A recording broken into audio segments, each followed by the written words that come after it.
Pada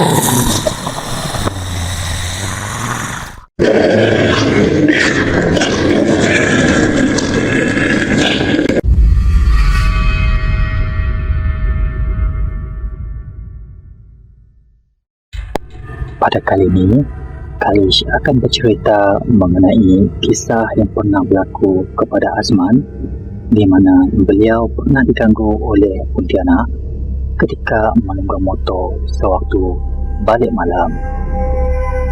Kisahnya berlaku beberapa belas tahun yang lalu, di mana pada waktu itu Azman masih lagi belajar di sebuah institusi pengajian tinggi awam dalam bidang kejuruteraan.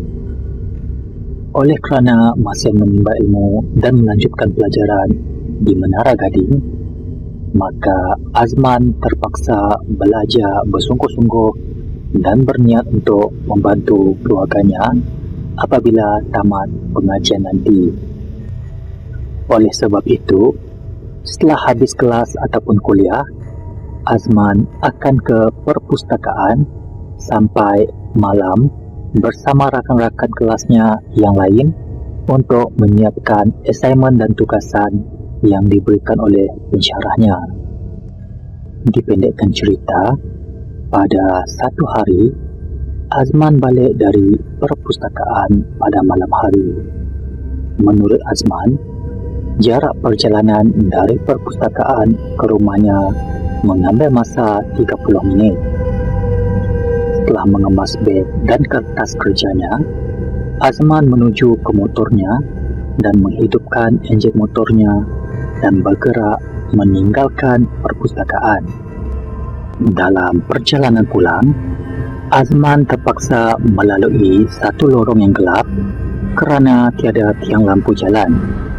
Tatkala Azman melalui satu lorong yang sangat gelap dan tiada kereta ataupun motor yang lain melintasi kawasan itu, tiba-tiba Azman terkejut kerana melihat ada satu lembaga berbaju putih sedang berada di atas pokok. Walaupun begitu, Azman hanya terus memfokuskan wajahnya ke jalan raya dan tidak mahu melihat atas pokok di lorong itu, kerana saat itu Azman berasa sedikit cemas.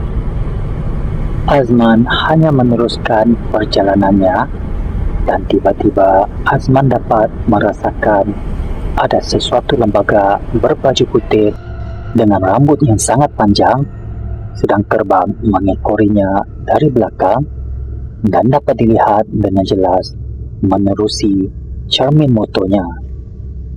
Azman dapat merasakan sosok wanita itu sedang terbang menuju ke belakang seat motornya dan apa yang ada di dalam pikirannya adalah benar. Sosok hantu wanita itu sedang singgah duduk di belakangnya. Azman menyedari lembaga yang sedang menumpangnya adalah sosok hantu Pontianak. Pada waktu itu, Azman dapat merasakan motornya terasa agak berat dan sepertinya dia sedang membawa penumpang dalam kuantiti 3 orang di belakangnya, sedangkan Azman hanya menunggang motor seorang diri.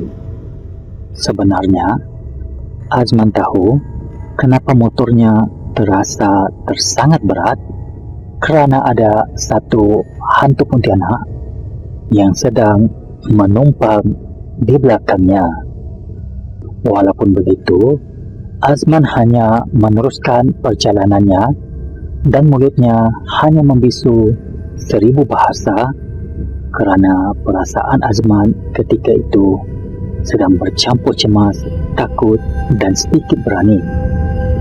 Ada ketika Azman seperti hendak menjerit pada Pontianak yang menumpangnya, tetapi dia juga berfikir sekiranya dia membuat tindakan bodoh, dia takut tiba-tiba Pontianak itu mencekaknya dari belakang.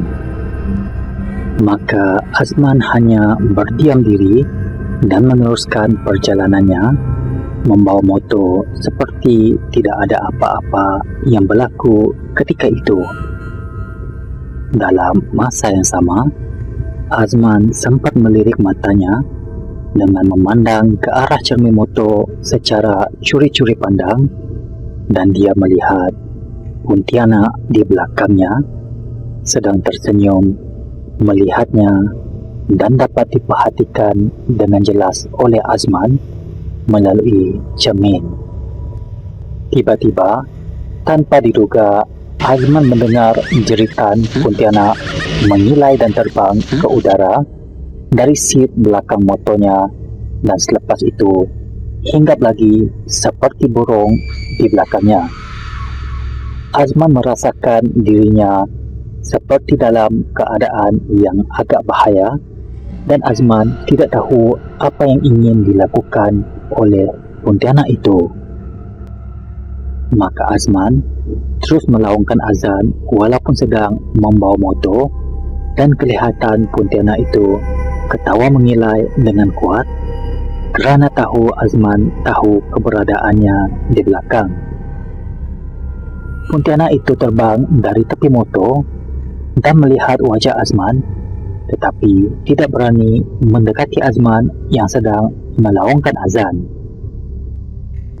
Azman terus membaca surah-surah yang terlintas di kepalanya, dan kelihatan Pontianak itu menjerit dan mengerang kesakitan, tetapi masih sempat ketawa mengilai. Azman yang ketika itu dalam keadaan masih panik, tetapi mulutnya masih tukumat kamit membaca surah-surah dan ayat suci Al-Quran tanpa henti. Akhirnya, Azman sampai di satu lorong yang ada cahaya, dan kelihatannya Pontianak itu terbang ke atas pokok semula dan sempat mengilai dengan suara yang menyeramkan. Azman masih lagi memecut motornya dan masih memerhati di cermin motornya sama ada Pontianak itu sudah meninggalkannya ataupun belum.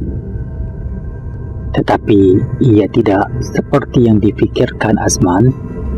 Pontianak itu berhenti di simpang jalan di hadapan Azman. Azman kelihatan cemas dan terkejut, tetapi tidak mahu memberhentikan motornya. Azman hanya sempat mengucap La ilaha illallah berkali-kali tanpa henti, dan selepas itu kelihatan seperti Pontianak itu terus gaib dari pandangan Azman. Azman mulai lega, dan akhirnya Azman sudah sampai di hadapan rumahnya.